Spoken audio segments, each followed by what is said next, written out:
रोज़न में गज़ल पेश खिदमत है। शायर हैं उबैदुल्लाह अलीम।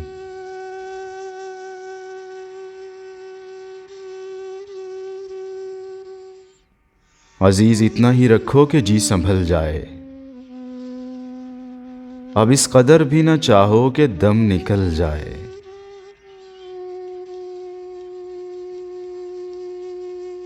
मिले हैं यूं तो बहुत, आओ अब मिले यूं भी,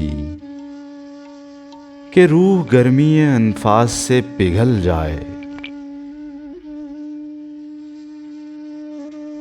मोहब्बतों में अजब है दिलों को धड़का सा, कि जाने कौन कहाँ रास्ता बदल जाए।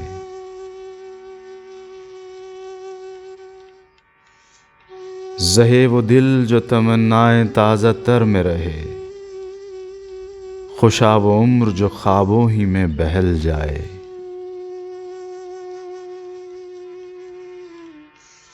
मैं वो चरागे सरे राह गुज़ारे दुनिया हूँ, जो अपनी ज़ात की तन्हाइयों में जल जाए।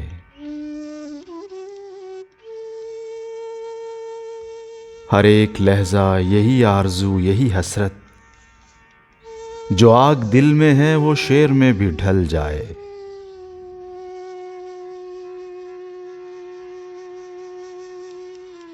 अजीज इतना ही रखो कि जी संभल जाए, अब इस कदर भी न चाहो कि दम निकल जाए।